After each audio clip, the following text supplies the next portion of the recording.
Ladies, gentlemen, and everyone else, thank you so much for coming to tonight's performance of TCR On Air, the musical, the play. We are so excited to be bringing this to your local theater, and we sincerely hope you enjoy the performance. Before we begin, we would just like to ask that if you are currently holding a cellular device, that you make sure the volume is turned up to the maximum, so that way the play can be as disrupted as possible. We despise our actors incredibly.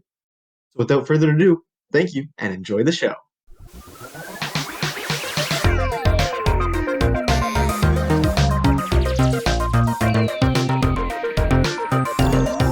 Team Codered. And welcome back to TCR On Air, the normal podcast. We are not a musical nor a play, and there won't ever be one. Probably. I don't know. But welcome back again to the podcast that you know and love as we enter our third Spotlight episode. I, of course, am Leaf, aka Mixed Code Red, because you can never get rid of me. And today, I am joined with Az, also known as Demonic Void, and well spoken. And today we are joined with our good friend and fellow theater enthusiast, Abby Wolf. Hello, hello. It's so great to be here, everyone. See, she's so good at acting. You believed her. And scene. I hate this. This is the worst thing I've ever done. Yeah, let's just get it over so we can get our paycheck and leave. No, thank you so much for being here tonight with us. Abby, it is an honor to have you as our third ever Spotlight guest. Because I'm so excited to be here. I'm glad you asked me on. It was great. well, of course, it's our pleasure, truly. Real fans of the podcast will know from our sixth ever episode that many of us Team Coder Redders are former theater kids, so it felt only natural to bring the biggest theater nut we know. I'm glad that I'm the biggest theater nut. Absolutely. I feel like that's a really good description. Of course, well, I can't be too generous, now can I? So, Abby, introduce yourself to our lovely viewers. Tell them who you are, what you do, your social security number. I think that's what we asked the other Credit two as card well. So, number, right? Yeah, anything all of personal. it. Yeah. Got you. Okay, so I guess so. My name is Abby Wolf, and so I've been doing theater since grade 9. I've always kind of had a little thing in my heart for it, but I didn't really start getting into it until high school. I was doing a performance one day in drama class, and it kind of just clicked, and I've been doing it ever since. I've been in lots of community shows, high school shows. I've been in professional theater. I've done podcasts. I've done camps. I've done workshops. I've done modeling stuff, and so I got a lot of experience with it, and I love it so much that I hope that I can keep doing this for the rest of my life. So basically, you're a huge nerd. Got it. Absolutely. And we love you for it. Well, that was very as nice. as you should. No, I'm joking. To just get the connections out of the way, the high school that Abby first found her love for theater in is the same one that basically everyone here went to, so we all know each other from that. We shared a few drama classes, but I'm sure that'll come up again. But most recently, and most interestingly, Abby, you made your first ever directorial debut, if I'm not mistaken. Yes, you're correct. I like to say directorial debut. I Oh, just why? I feel like it's a little bit more fancy. Keeps people on their toes, and they're not expecting it. You know what I mean? I feel like that's the better way to describe it. That's how I feel about it. I like the thought process, but consider going the other way and pronouncing it but. Now we're talking. Now we're Mm-hmm. talking. I don't Mm-hmm. think that I'm ever going to be able to say debut again. It will have Yeah. to be debut. Debut. There we go. But tell us about it. Tell us about the show. Tell us what it was like. Tell us who designed the set for you. I'm just going to tell you who designed the set. That was it. That's it. That's all I'm going to talk about. Yeah. Um. Okay. So I went back to our old high school, and I was asked to direct a production for our former drama teacher. And a lot of the kids were really excited because there hasn't been a lot of theater going on in high schools just because of COVID and everything. And it would be the first time in 3 years that the high school was able to, produce a theater production. And so when I was asked to direct it, was such an honor because I always wanted to kind of direct something and make it kind of my own and not just be an actor on stage. And so it was a really great opportunity. The production itself was called Sweet Surrender, and we just wrapped up the whole production last week. There were 6 performances total, and every single one went absolutely amazingly. I had so much help between building the set, costumes, tickets, tech, everything like that. And of course, the most important, most crucial part, the set design, which was designed by none other than Leaf. And I know. Me? Yeah, I Oh my know. god! Yes, so thank you so much, Lee, for designing the set. I Oh, really I couldn't have asked for anyone better. of course, it really was a lot of work, I'm having to like answer a FaceTime call and then draw some good lines on some good paper and send it to you. It was really really difficult. Long hours, long Yeah. days. It completely slipped by me that I had done that until I got there and I saw my name on the thing. I was like, "Oh yeah, I did I do mean, that." like, yeah, I mean, like, I did ask you to do it in like November or like December of like 2021, so it's been like Yeah, a hot minute, you know what I mean? quite the time. Um, but yeah, we were blessed with 2 amazing casts. So not only did I have a main cast, but I also had an understudy cast. And so I was able to give the understudies one performance, and the main cast got the other ones. But the understudies did just as well as the main cast, and then I couldn't be more proud of them, of how far they've all come individually as actors. It was really great working with so many amazing people and just kind of seeing where they started and where they are now. And from what it sounds like, they all had a great time as well as myself. And I will also say that I did not direct this production alone because it would not have been as amazing without the help of my assistant director, Colin Doyle. I don't, I know, right? Colin Doyle, amazing. And I don't know if you guys have talked about him on here, but he is quite amazing and is my best buddy in theater, and we do a lot of theater stuff together. So I really couldn't have done it without him. But both him and I together, we put this amazing production together, and I couldn't have been happier with the end result. As you should be.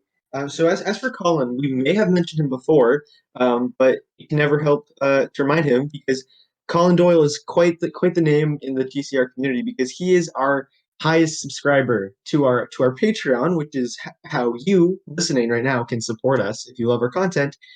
Colin has been our number one supporter since day one. He has given us the most of anyone, and is basically like 70%, 75% of the money we get is Colin Doyle.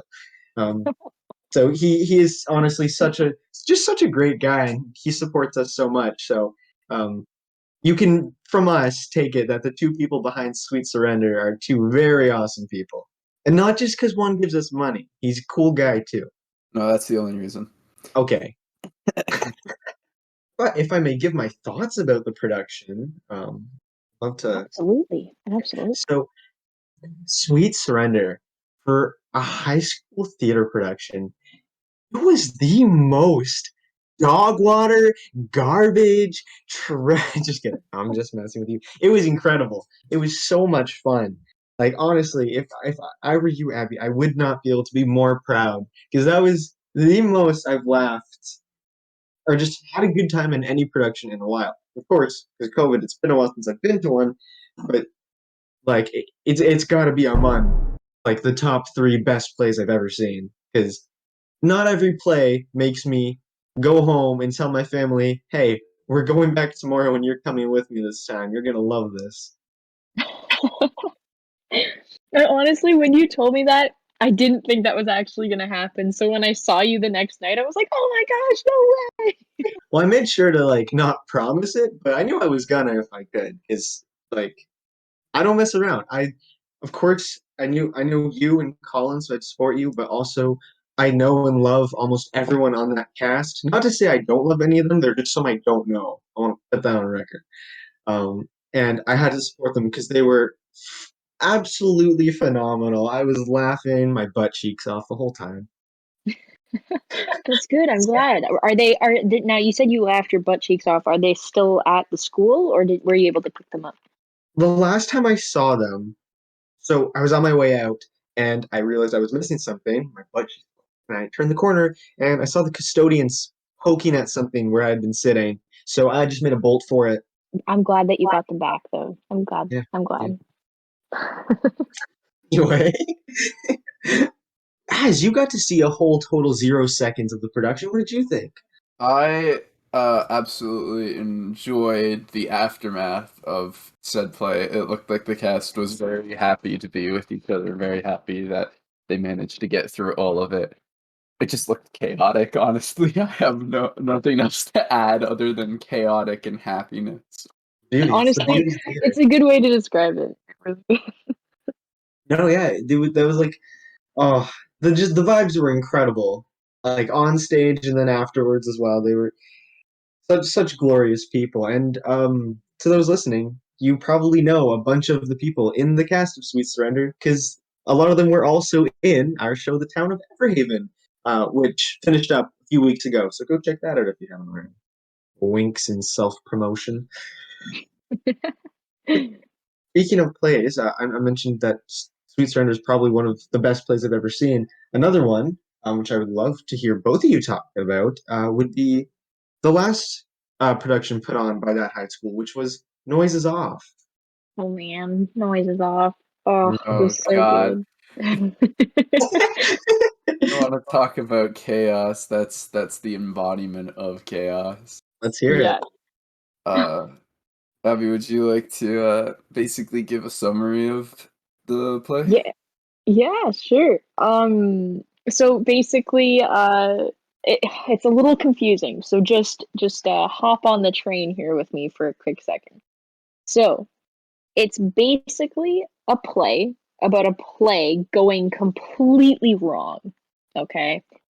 And Az and I both, as ourselves, Abby and Az, played actors, okay, in this play. Um, so Az played Tim, and I played Flat. No, Belinda. Belinda, yes. And then Tim was a stage manager actually, not one of the actors. you're right. You're right. I'm so sorry. I forgot. I always forget that like some characters didn't have like the two roles. So I guess I had like the two roles where I played an actor, which was Belinda, and then I was playing a character, Flavia. So there's like two different characters. One is an actor, one is an actual character, and as Abby, I'm like putting on this production of Noises Off and I'm playing two different characters. But it's basically just a story about the entire play going completely wrong because all these actors are like not very good. They don't know what they're doing. They're bringing their personal lives into it, and it is just so chaotic and everywhere and very confusing at times, but an amazing production nonetheless. Uh, the stage setup was so bad compared to what it should have been. Yeah, Too. you're right. Like, I feel like for that we could have had like a lot. Like it went well for what it was, but it could have been a lot better. Especially seeing how we have the capability to make some like have a better production than making the audience stand up and then go on the other side of the stage. Yeah, you're right. So the play was sectioned off into three parts.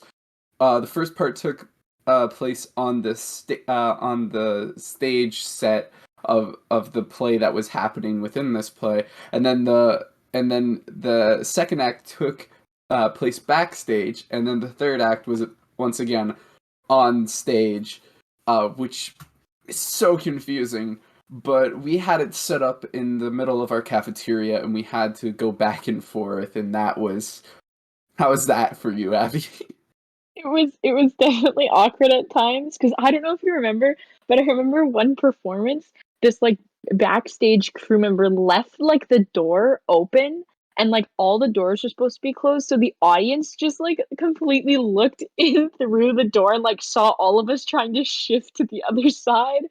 So that was a little chaotic. And I felt bad that the audience kind of had to move and stuff like that.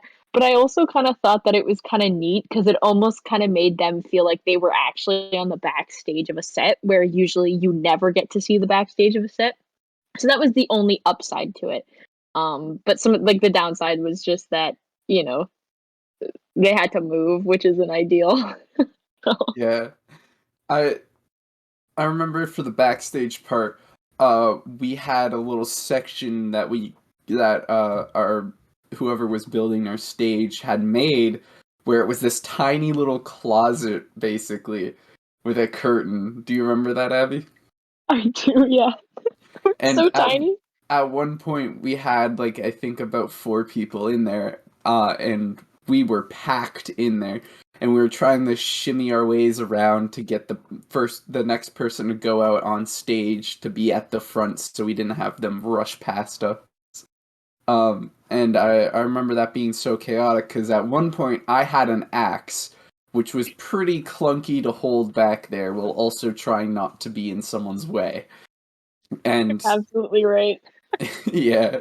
Were there any parts in that play where you kind of felt like you were like that you messed up, but we're like, oh no, we're fine because this is a play about messing up? Well, I know like our dress rehearsal or something was like god awful. It was so bad because I think Colin forgot to come on earlier. And so we all kept going, but then when he came on, it didn't make sense. And then at some point, somehow, I had the flowers, the axe, and the cactus when like 3 other people were supposed to have them. And so I had to like run around giving all the right ones to get us back on track. Um, and I can't really remember if any of the performances got really messed up, but the only thing that I remember coming to mind with like something going completely wrong was I think it was the second night of performances, and the concrete floor was like super like slippery, and I was wearing flats, and I don't know how I did it, but I slipped and I kicked off one of my shoes, and my knee came like smashing down from standing up all the way down to the ground, and I had to like run over and grab my shoe. And not even 5 minutes later after that, my sister Kira um had to go through the window to make her entrance on the other side, and she ended up cutting her knee open on like the stage, and she made me break character because she was like in pain, but she was laughing and I could see her on the other side of the stage, and it was so funny. But that's the only thing that I think of whenever I think of it going completely wrong. I remember just so many times for messing up my lines, especially the burglar alarm, and just kept saying burger alarm, so I just stuck with it for every performance, and and everyone always laughed at it, so it worked out for me. It worked um, out amazingly. yeah, and you mentioned the cactus. That's probably one of my favorite scenes. The when what character was it that took the cactus and shoved it into one of the other actors? But Maybe it was Gary, like Colin's character. yeah, it was. Uh, my Tim was tasked with getting flowers, but bought them all out and bought a cactus. And it ended up being used against the person who gave Tim the money to get the flowers in a very dramatic sense. Probably one of my Yeah, favorite scenes was just me standing there awkwardly watching all the drama happen, and then the cactus getting taken out of my hands. yeah. If you don't know Noises Off, Act Two is like basically so it's so hard to explain, but it's basically just choreography. There's no like lines backstage once the performance begins on the other side. because they're playing to an audience on the other side, because the production is still going on of the performance that they're doing, but they have all of this stuff happening backstage that the audience is watching while they're performing on the other side as well. So it's basically just timing to the max, and if like one thing is thrown off, it throws the whole thing off. But it was so stressful but so much fun, and like I would do it over and over and over again if I could. Yeah, I enjoyed Noises Off very much, and I sadly did not do another production afterwards. But yeah, I'm glad that you got to do another production. I mean, there's also like lots of stuff in like local theater and stuff that like you could always check out, which is great, which is like where I kind of started to do some of my stuff. But it's really fun, and like you definitely should, because there's a lot of different things. If you're interested in it, of course, but there's always lots of opportunities. So Oh, Yeah. Sorry, I just wanted to fed my cats. all good. You know, I didn't want to interrupt the moment, so I was just like, I got stuff. Well, what did you think about Noises Off when you saw it? You saw it, right? I did. So I was actually at the time I was on the school's AV club, so I was working behind the scenes on that production. Oh, So, oh yeah, you were. But you yes, got to watch it, so how'd you feel about that, Leaf? I literally loved it so much because I was on tech crew. It meant I got to see. I must have seen most, if not all, the shows because I had to be there. But during like practices, during like the dress rehearsals and such, I had to be there learning to like do the lights and stuff because that was like my whole shebang. And I remember just being so impressed, especially because the set was so unique. Like having two, like it's one set but with two sides, and we had to move the audience. So as a tech person, that was kind of like the craziest part was then like moving stuff around while the audience moved. But as for the show, at those points where we'd be moving stuff around, I'd like catch a you or Matt and just be like, I am like amazed just because you guys were playing actors, and I was like, I thought the whole thing was just really impressive, and maybe it's just because it was a play composed of people I love, but I just couldn't get enough. Couldn't get enough of you dang goobers. I was very impressed with everyone on that in the acting crew because just how chaotic it was. Yeah, no, absolutely. That was nice too. I got to see a lot of the backstage chaos, which is very cool and funny. Yeah, overall, Noises Off and Sweet Surrender both sucked. Yes, I hated every second of each one. me too. Yeah, Agreed. I'm glad that that was the final decision we could all come to after talking about it. yeah, naturally. So, I guess now after going down memory lane a bit, uh, Abby, how would you feel about Az and I interrogating you about your love for theater? Where were you the I night of 27th? I gotta go. I gotta go. Sorry, guys. I gotta go. Don't let her leave this studio. No, but as you and I, we can like go back and forth, ask some questions, find out what she knows about the murder. Oh yeah. So I'll go first. Raise your hand, the weapon. So, what was it about theater that like, what do you remember the moment when you were first like, this is what makes me happy? And if so, what was it? Yeah, for sure. So I mentioned it very briefly when we first started, and it was grade 9 drama, and you both did. I'm fairly certain that you both did grade 9 drama, or maybe I'm not thinking that right. Oh, actually, quick side bullet. I took drama in grade 9, but I didn't take grade 9 drama. I took grade 10 drama, and Right, that's how I met you because I got right. your grade 10 class. I No, remember that now. I was a loser and I got grade 9. Anyway, that's all. Please um, continue. So in grade 9, the very first project besides your like personality box you do is a tableau. And so that's basically like frozen pictures, and you do it to like a song.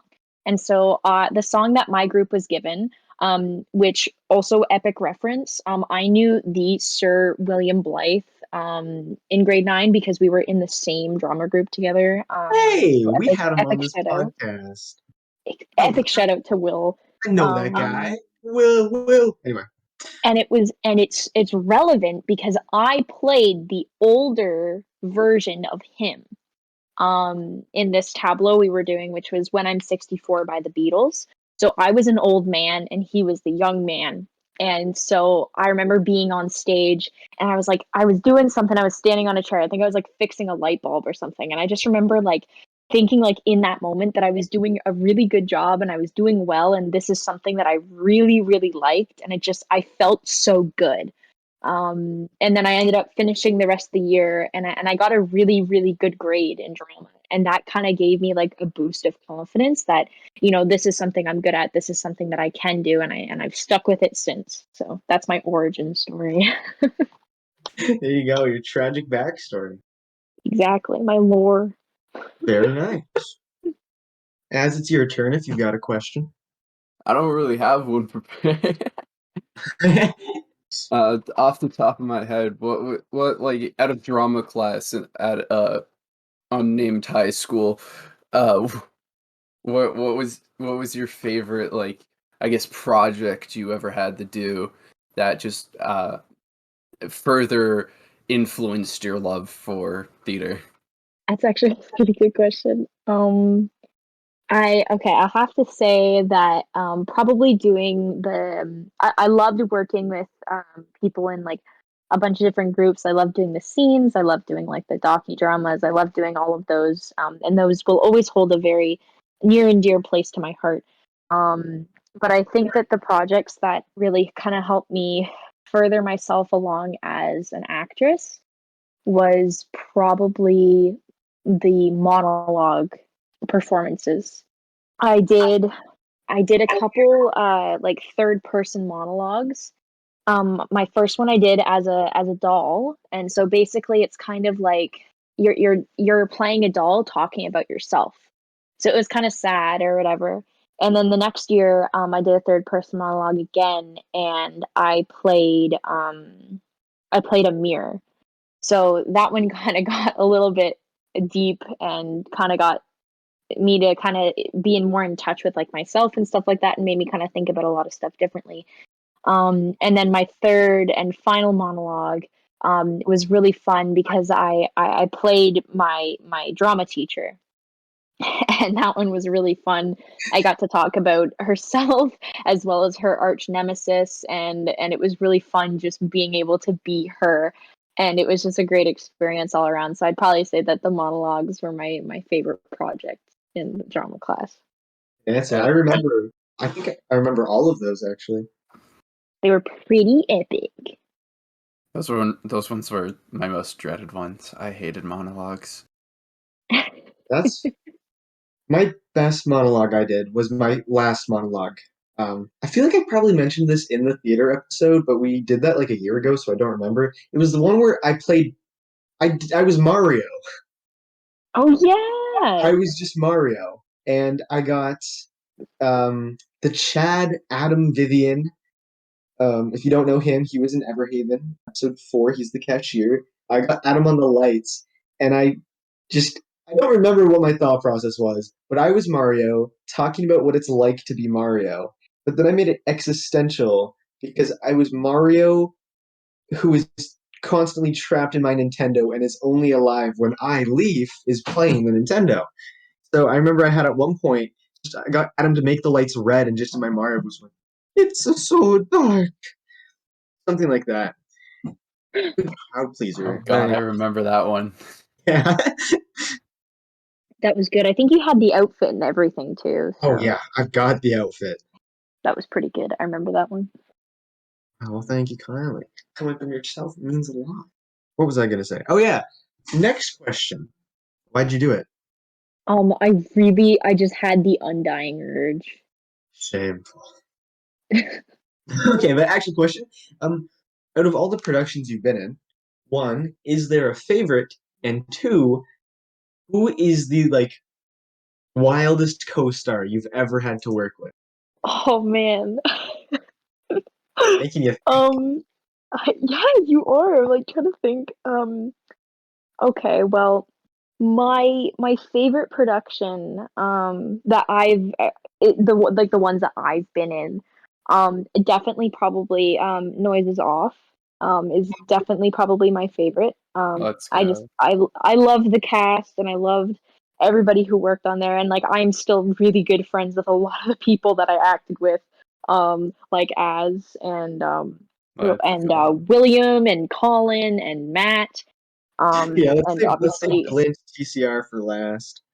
yes, exactly. Also my sister, she was in it. Kira's kind of swanky. Kira, if you ever listen to this episode, you stink.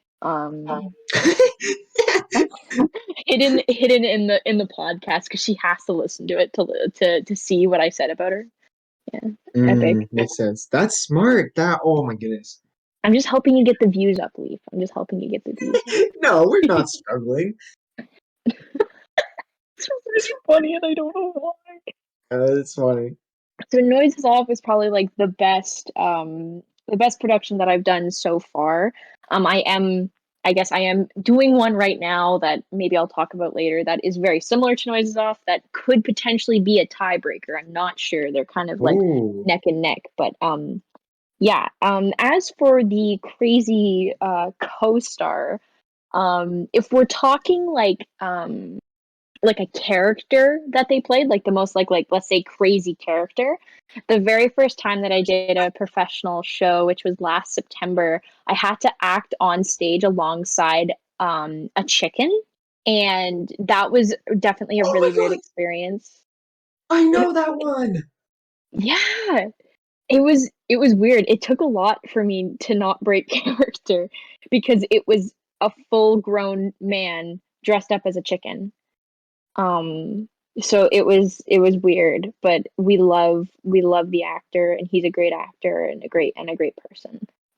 If we're talking about just like co-stars in general, I would say that a co-star that I'm working with right now, he has a really awesome amount of energy, and he plays one of the characters that I'm doing at the Domino right now, and I can't give too much away because I don't want to spoil anything. But he is definitely like super like energetic and crazy, and he always comes to practice with like the coolest outfits and the coolest nails, and like he just like he's screaming like all the time, and it's really funny. But he's an amazing actor, and we love him. So, yeah, That sounds joyful.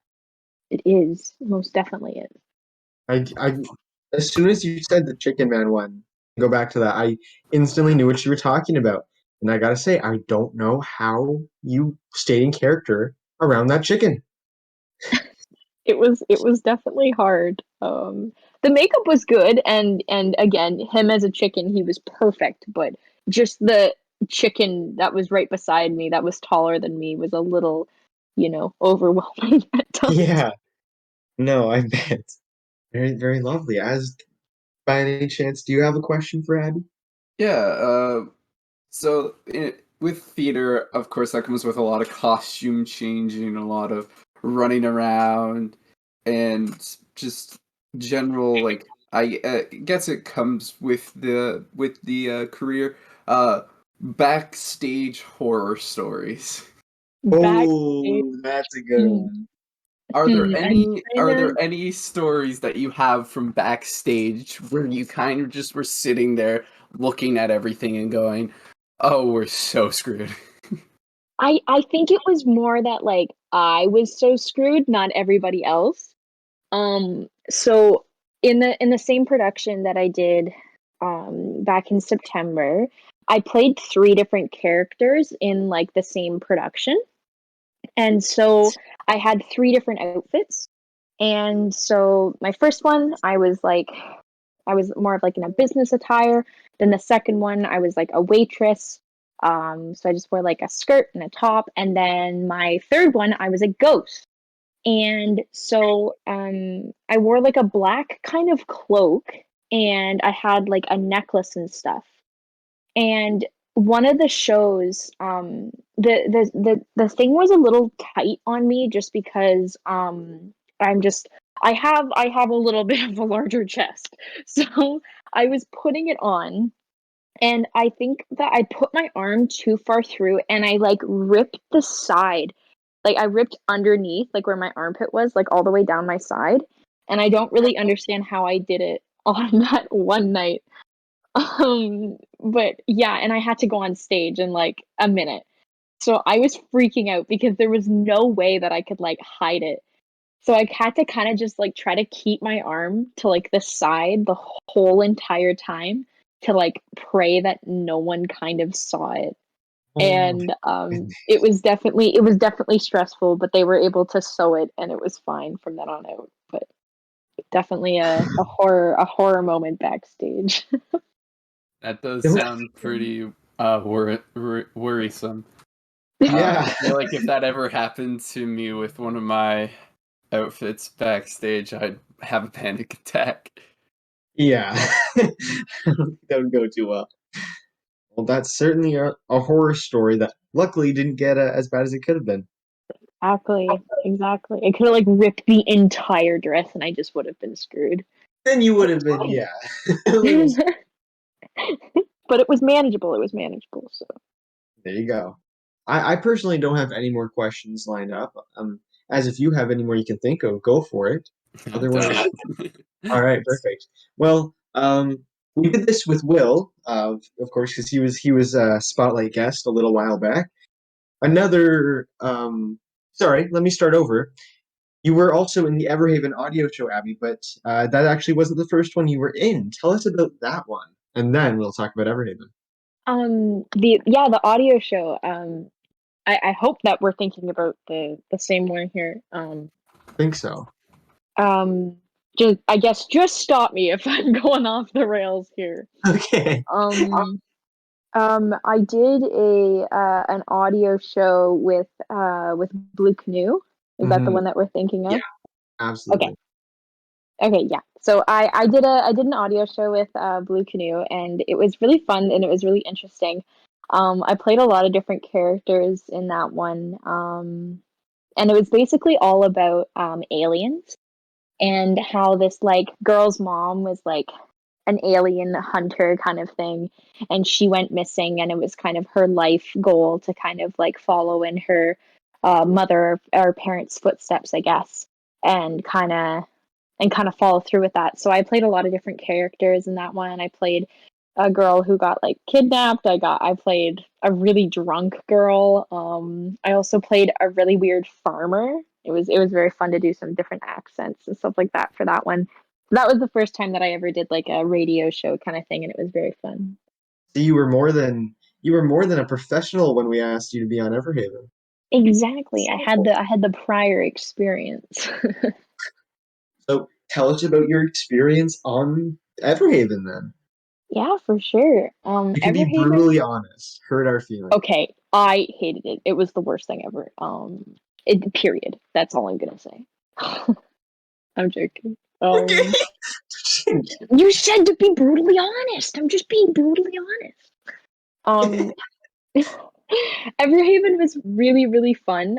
Especially because I knew like basically everybody that was working on it. And like I know the person who wrote it too. So like epic. And so when I was approached to be asked to act in it, I was very very happy because I just radio shows and like doing voice acting and stuff like that is always really really fun, and it's a different form of acting that you kind of really have to think about how you're going to get your character across without them seeing your facial expressions or your hand movement. It's Hmm. all in your voice, right?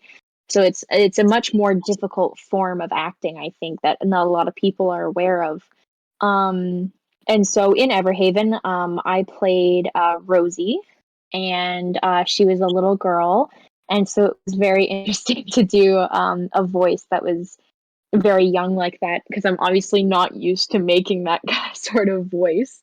Um, No.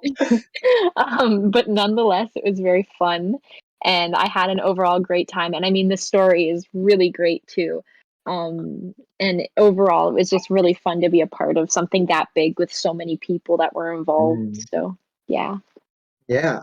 I mean, if you're willing, to those who haven't heard Everhaven, would you mind sampling the Rosie voice for us? Oh God.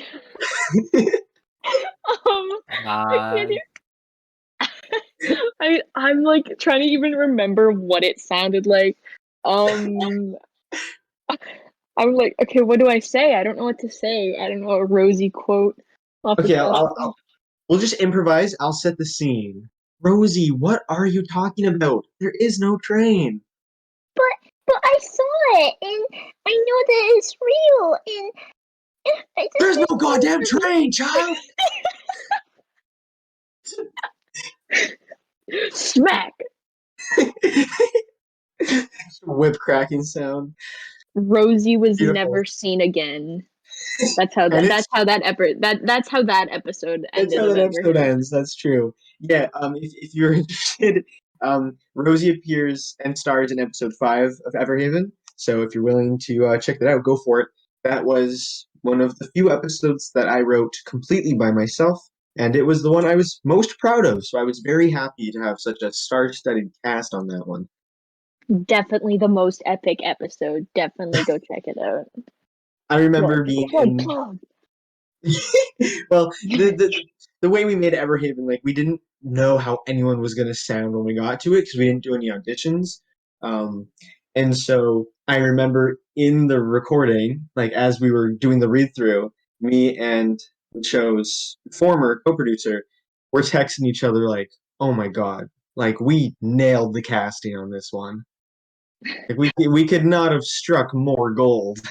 It was a great. It was great. And also Kira was in that one too, so it was great because we could like we Yeah, were practicing some of our lines together. We were right beside each other, and it was quite nice. It was great. So it was lovely. Yes, it was obviously great to have you. Those who don't know, Everhaven is no longer with us. We unplugged its life support, but we do have a new show in production called Subliminal. There might be more information about that somewhere, worth checking it out. And maybe Abby's voice talents will appear again there. Who's to say? I don't know. We haven't casted anything yet. I But know, and I say no. I'm out of here. yeah, get the heck out of here, you rapscallion. Mic drop. Mic drop. Beautiful. Absolutely phenomenal.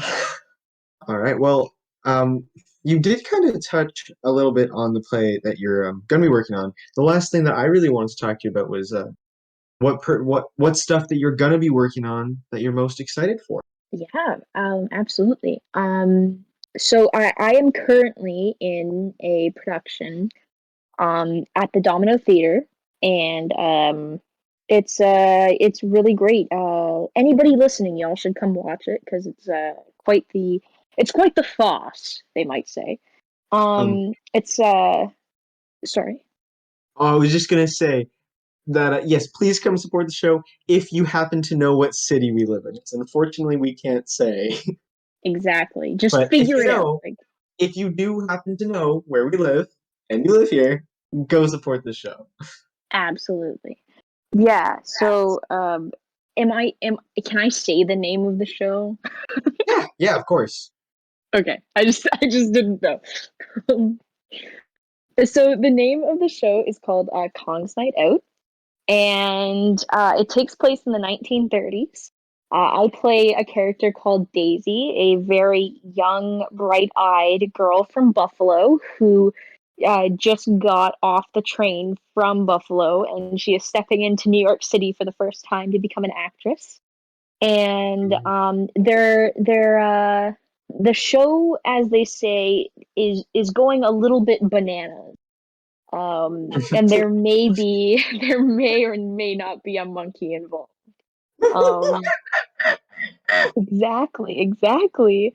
See, Leafs got it. They've got it. Yeah, They know what they're I'm doing. actually in it. Just kidding. Yeah, Leaf appears just to be El Munko, Yeah, I and got then kicked off set for being a method actor. um, but yeah, so that's running in June, which is super exciting, and it'll be great to be going back into doing like a farce kind of play because I haven't really done one since Noise is Off, or at least acted in one since Noise is Off. So I'm very excited because it's very fast paced and there's like 9 doors and they're constantly swinging open and closing and everything like that. So I'm very excited. As well as in the summertime, I'm directing another production, which is quite swell. And I'm participating in what's called a theater festival, where there's a bunch of different productions going on over the course of 11 days, and I have to put like a whole crew together and basically come up with a play, or put on a production that's already been written that's underneath an hour, and we have to present that, and we have, I think, 8 performances out of those 11 days. And it'll be really fun because we actually get compensated for it, so we get ticket sales, which is great, which will be great for the cast too, because a lot of the cast was actually in Sweet Surrender. So I'm glad that they get to be able to get their kind of first paid gig. So I'm very excited to give that opportunity to them this summer. So yeah. Beauty. Well, once again, if you do happen to live, and if you know where we live, come support both of these productions. We will have all of Abby's socials that she wants to share linked on the YouTube video, but also you can kind of just track her down through other means, in which case you'll be able to find out about these shows and come support. Absolutely. Give her your money. Give her your money. Give me the money right now. And while you're at it, you might as well subscribe to the Team Code Red Patreon and give us your money as well. Exactly. I'm holding you guys. Go at support gunpoint. Leave. And I know where you live. Give us the money. give us money. Anyway, no more talk about money because we make things for the love of making things, of course. No, I'm in it for the money. Understandable. Hey, well, yeah, that's all we really had to talk about this evening. We've been going for a solid little while now, and it has been most show-stopping time, I must say. I've had quite. I see what No, you did.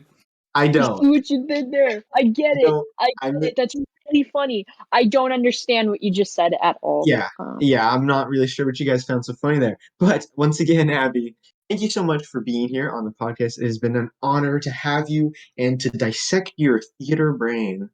Absolutely. Anytime. I'm very happy that I was able to be a part of it, and thank you so much for having me. I appreciate it. It's our pleasure. It's our pleasure. Well, without further ado, I figured we might as well end off with a surprise bonus segment. God. To send us off, I think we should end with a terrible podcast attempt at an improv scene. Oh Okay, no. I Why love did it. you No, why are you including me in this? Because I love your voice, as. Ugh. I despise you. All right, fair enough. Okay, I'm just gonna set the scene here. Hey, Abby, did one of you guys eat my sandwich? You know what? I think I saw Az eat your sandwich. It was very obvious that Az ate your sandwich. Because they ate your sandwich. I have no idea what you guys are talking about. Oh, this There's is really good. sauce. There Huh? was sauce on your mouth. No? Yeah, here. Let me look it off for you. What? All right, get out of here. Thank you for listening. This has been Leaf, Mixed Code Red as Demonic Void, and Abby Wolf. What's Yeah. going on, boys? It's PewDiePie. And it's apparently my brother. Let's go. Epic camera moment. Yeah, right. We Special can, guest. we can cut that part out. No, get out of here. You get your time. Thank you so much for watching. If you enjoyed hearing Abby, please do be sure to check out episode 5 of Everhaven to hear her acting chops, hear her scream about trains, bananas, and other possible things. Make sure to follow her on Instagram and tell her how cool she is and give her all the money you have. I I agree to that. So once again, thank you so much for spending your time with us. We hope you enjoyed. and we will see you next time. We're on air.